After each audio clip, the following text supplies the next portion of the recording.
Bonjour Steve, Bonjour. merci de nous accueillir aujourd'hui dans ton chenil. Enchanté. Et on a la chance ce matin d'avoir pu profiter de faire une cani-rando. Et j'avais envie que tu nous partages du coup quelle est ton activité aujourd'hui, ce que tu fais et puis peut-être un peu le parcours que tu as eu. Ok. Donc moi je suis un jeune musher, voilà. Mon activité c'est tout ce qui touche aux chiens de traîneau, de la cani-rando en passant au baptême en chien de traîneau. Donc moi ça fait 4 ans que je fais ce métier. Voilà, j'ai changé de vie, je suis un ancien imprimeur. Voilà. Et à 33... Très loin de l'imprimerie là où on est. Hein. Ouais, c'est très loin de l'imprimerie, mais j'en avais marre d'être enfermé. Je suis passionné de montagne, passionné de chiens nordiques, donc au bout d'un moment j'ai dit stop, j'en ai marre, j'arrête tout. J'ai été poussé par la personne avec qui j'étais et qui m'a tout simplement dit on voit que tu rentres et t'es pas heureux. Voilà, dans ton domaine. Donc la Seine-et-Marne, voilà, je viens de Seine-et-Marne, c'était plat et ça me manquait les montagnes. Ok, donc région parisienne. Ouais, c'est exactement ça. Plus un boulot qui me correspondait plus. Donc du jour au lendemain, j'ai décidé avec l'aide de ma chérie, tout simplement de tout quitter. Je suis arrivé au boulot et du jour au lendemain, j'ai dit je veux partir. Ça a choqué tout le monde. Mais je regrette pas mon choix. Il n'y avait pas de signe précurseur vraiment, ça a été. Il n'y avait pas de signe précurseur. Si, j'avais du mal à revenir de la montagne. Et à la fin, d'ailleurs, quand je revenais de chez moi à la montagne, les 2 dernières fois où j'ai fait demi-tour pour revenir remanger au resto en bas dans la vallée, tout simplement parce que je voulais pas rentrer. Tu rechignais. Ouais, vraiment, je rechignais à rentrer. C'était pas de la dépression, hein, loin de là, mais c'est de se dire, je rentre dans un endroit où je suis pas bien, où j'ai plus envie d'être. Voilà, donc à partir de ce moment-là, je pense qu'il faut se mettre devant le fait accompli et se dire, la vie que j'aime ne correspond pas. Donc j'ai tout quitté, j'ai demandé à pouvoir me glisser dans un plan dès qu'il y en aura un. Le Covid est arrivé, ça a pu faire mon bonheur. Il y a eu un plan, réduction d'effectifs, et j'ai pu me glisser dans le plan. J'ai été accompagné 2 ans et aujourd'hui je suis heureux et fier d'être musher. J'ai ouvert ma propre structure depuis un peu plus d'1 an, j'ai mes 14 chiens. Oui, il y a des difficultés comme tout entrepreneur, mais pour rien au monde, je regrette ma vie. De monter en boulot en traîneau, il y a pire. Ça m'évite le périphérique, ça m'évite tout ça. Ça n'a plus rien à voir. Et comment tu es ça. arrivé aux chiens? Est-ce que tu avais déjà des chiens dans ta vie qui avaient une place importante ou... Oui, dans ma famille, on a grandi, il y a toujours eu des chiens. Et j'ai eu la chance de rencontrer un musher ici avec lequel j'ai participé à un baptême. Est-ce que tu peux juste nous dire, musher, qu'est-ce que c'est? Alors, musher, tout simplement, c'est un conducteur de chien de traîneau. Voilà, tout simplement. Voilà, donc je suis un pilote, un conducteur de chien de traîneau. Un pilote de chien. Voilà. Donc concrètement, l'été, tu proposes de découvrir l'activité du traîneau. C'est ça, exactement. Je peux l'été proposer de la cani-rando ou du cani-kart. C'est un engin à roues, c'est comme le traîneau, sauf que c'est à roues. C'est quoi? C'est une balade, c'est plutôt contemplatif. Ça permet de voir les chiens au travail. La cani-rando, c'est plus actif, où on forme une équipe avec le chien, un binôme. Petit à petit, on tisse un petit lien quand même à la fin avec. Et l'hiver, c'est vraiment consacré au traîneau, voilà, qui est un sport de glisse, un sport d'équipe. J'ai une équipe devant moi, c'est des athlètes et on essaie que tout le monde aille dans le même sens, chose qui n'est pas évidente. Voilà. Et du coup, tu avais des chiens dans la famille? J'avais des chiens dans la famille. Après, quand je suis parti de la maison vers 20 ans, j'ai voulu mes chiens. J'ai commencé avec un staffy, après j'ai voulu un husky. Qui s'appelle Balou d'ailleurs, c'est pour ça que je fais ce métier, c'est grâce à lui. Et petit à petit, voilà, j'ai eu la chance de rencontrer ce musher. Je sais que c'est une petite anecdote, si tu veux nous la raconter quand même, parce que moi je sais que j'ai changé de métier par rapport à la rencontre avec mon cheval. Et ça a fait vachement miroir quand tu m'as partagé ça, le fait que c'était grâce à Balou que tu avais quelque part basculé au niveau de ta vie pro. C'était quoi cette rencontre du coup? Alors tout simplement, c'est un chien comme j'ai dit, qu'elle a été euthanasiée, que j'ai adopté. Ensuite, j'ai acheté mon appartement à la montagne. On venait souvent à la montagne. J'étais tout le temps avec mes 2 chiens, ski de rando, etc. À raquette, on était tout le temps ensemble. Et puis il y a cette rencontre avec le musher qui m'a permis d'essayer le traîneau. Il m'a donné un traîneau, le traîneau qui est juste là. Voilà. J'ai pu essayer l'attelage avec certains de ces chiens, puis avec Balou en tête. Et là, je suis monté sur les patins et ça c'est une révélation. J'ai dit, je ne veux plus jamais redescendre des patins. Donc j'ai tout fait pour me former. Je suis venu quasiment 7 semaines avec ce musher gratuitement sur mes vacances.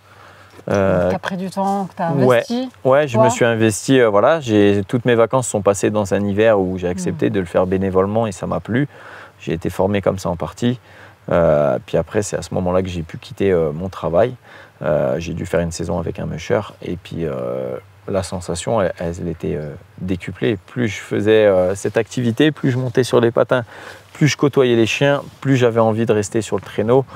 Il était difficile de marcher normalement, quoi. C'est un peu comme les gamins qui naissent avec les skis. Moi, j'écoutais au traîneau, puis descendre du traîneau. C'est un peu comme si tu avais trouvé ta place. Ouais, c'est ça, comme si j'ai trouvé ma place.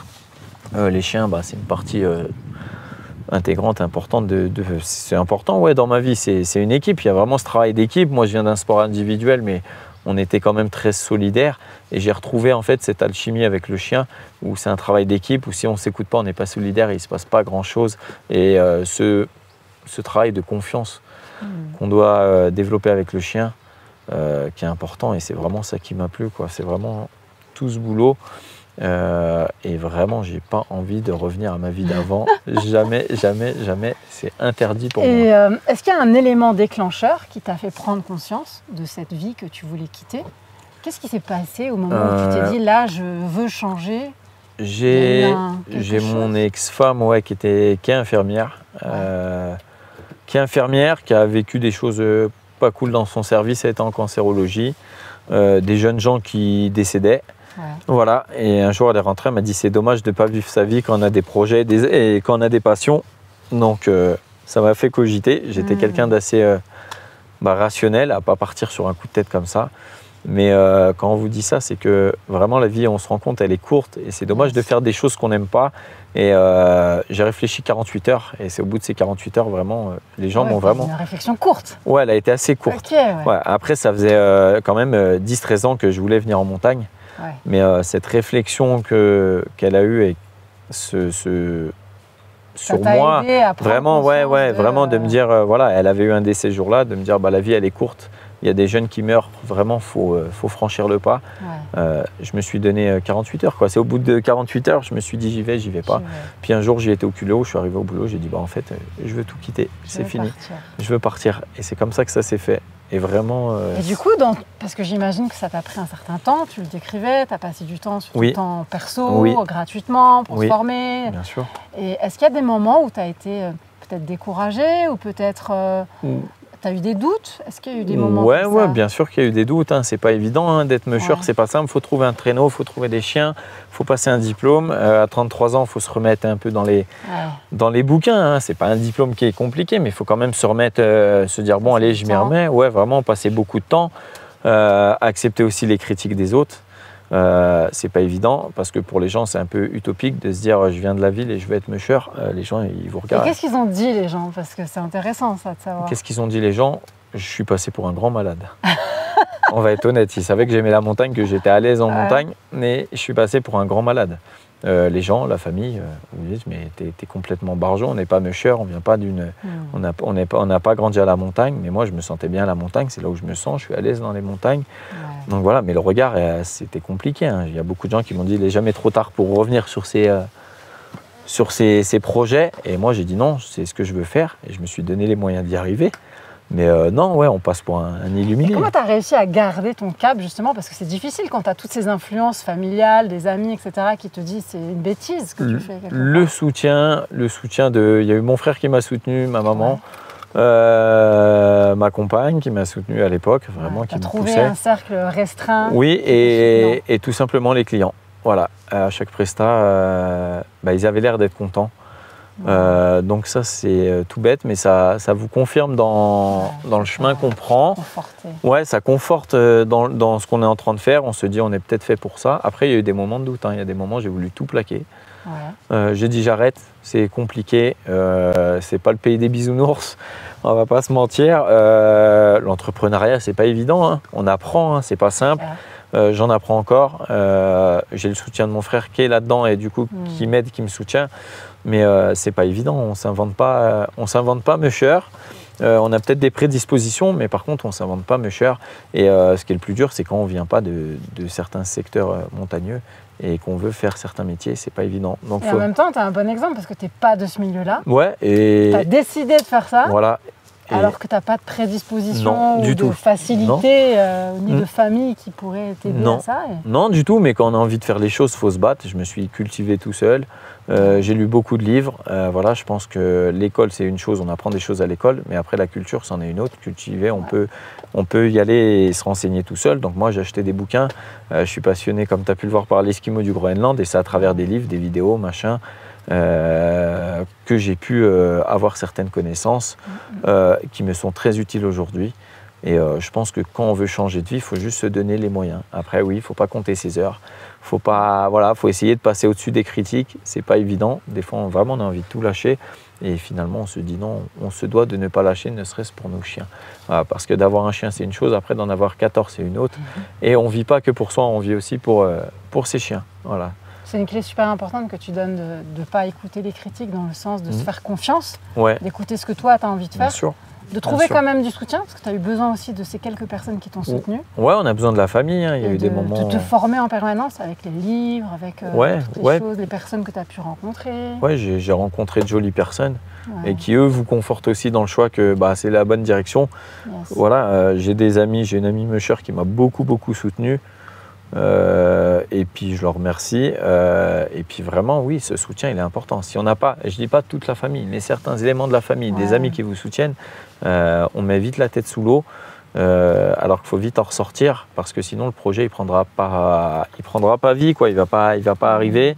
Même de travailler en tant que musher, c'est pas évident. Il faut trouver un terrain. Faut être accepté, voilà, il y a tout ça, il faut se battre, il y a des refus, j'en ai eu des refus, j'ai eu 2 refus, c'est pas grave, on va se battre, on va continuer. Puis je pense que c'est ce qui était le mieux à faire, la preuve c'est qu'aujourd'hui je suis à Montchaval-les-Coches, j'y suis très bien, on m'a aidé, on m'a soutenu, j'en suis reconnaissant, et puis mes chiens m'aident aussi. Et je vais continuer dans ce sens-là, je ne lâcherai pas, quoi, c'est évident. Mais vraiment, faut pas, quelqu'un qui a envie de changer de vie, il ne faut pas lâcher au moindre obstacle, même si ce n'est pas toujours évident. Est-ce que ce serait le conseil que tu donnerais, du coup, à quelqu'un qui n'ose pas aujourd'hui se lancer? Ouais, il faut se battre. Il faut franchir le pas. Ma plus grande richesse maintenant, c'est de pouvoir réussir à nourrir mes chiens, me lever face au Mont Blanc, de partager ma passion. Et ça vaut tout l'or du monde, de se lever le matin et de ne pas tiquer en se disant il faut que je me lève pour aller au boulot. Ça vaut tout l'or du monde, voilà. Mais vraiment ne pas lâcher, faut se battre tout le temps. C'est ce que tu décrivais, d'avoir un refus et je continue, un deuxième refus et je continue parce que je sais ce que je vais accomplir. Ouais, c'est ça. Je sais où je vais aller, quoi. Après, c'est pas évident, mais il faut vraiment ne pas lâcher, vraiment se battre. Je le compare au sport.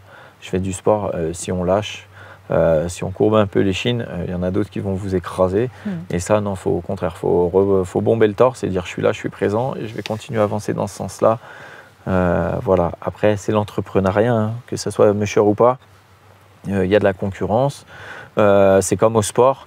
Faut être fort, faut se battre. Il faut pas. C'est quelque chose qui s'apprend aussi, en fait, à gérer son activité, à la développer, à la faire connaître. Ouais. Et c'est le plus dur, je crois, que j'ai envie de dire. Parce que moi, je suis pas du tout aux réseaux sociaux, je suis pas du tout toutes ces choses-là. Mais malheureusement, comme je l'ai dit, on a des chiens en charge. Et ça fait partie du jeu. Si on veut que les chiens puissent continuer à vivre, faut créer sa pub, faut faire sa pub, faut utiliser les réseaux sociaux. On est obligé de passer par là. Voilà, ça fait partie des moyens de communication d'aujourd'hui. Tout à fait, ça fait partie du jeu. On est obligé de vivre avec ça et ça fait surtout aussi plaisir aux gens. Voilà. Donc à partir du moment où ça fait plaisir, il faut continuer à le faire. Et pour les gens qui auraient envie de connecter avec toi, je mettrai un lien en dessous de la vidéo pour qu'ils puissent te retrouver peut-être sur ta page. Oui, bien sûr. Et ici, on est à Montchavin, les Coches. Donc si tu veux peut-être dire un peu plus sur ton activité. Alors, je peux dire 2-3 mots sur l'activité. Donc moi, je suis un tout petit chenil, un tout petit musher. On a 14 chiens, on montera à 15. Et on s'arrêtera là, tout simplement parce qu'on veut que ça reste familial. On veut partir en petits groupes, maximum 10. Donc l'été, comme je disais juste avant, on part en cani-rando ou en canicarte. Voilà, c'est un moyen d'échanger, d'apprendre ce qu'est un chien nordique, un chien de travail, d'avoir après ce travail d'équipe avec le chien et le moment caresse. C'est vraiment immersif comme activité. Le canicart, c'est plus contemplatif. On observe le travail du chien, on a le temps de regarder le paysage, mais il y a moins d'interaction avec le chien. Et l'hiver, c'est du traîneau, tout simplement. J'ai la chance de travailler sur un beau parcours qui est situé à Plombois, quasi 2000 mètres. C'est super agréable, c'est féerique, ça fait vraiment pays du Grand Nord. Donc voilà, donc je suis au village Tipi à Évolution 2. J'ai la chance d'être sur une station qui s'appelle Montchavin-les-Coches, comme tu as pu le dire, qui est très très familiale. Je cherchais quelque chose de familial, je ne voulais pas de grande station, ça correspond tout à fait à mon image. Donc je suis content d'être là et je ne suis pas prêt d'en bouger. Voilà, donc si les gens veulent venir à mon contact, il n'y a aucun souci. Et nous, on a testé ce matin la Cordillère Rando et on s'est régalé. Donc je vous recommande vraiment de venir si vous avez l'occasion d'être dans la région. Merci pour ton accueil. Merci à toi. Merci pour ce moment ensemble. Merci pour ce matin. Et à bientôt. Et à bientôt.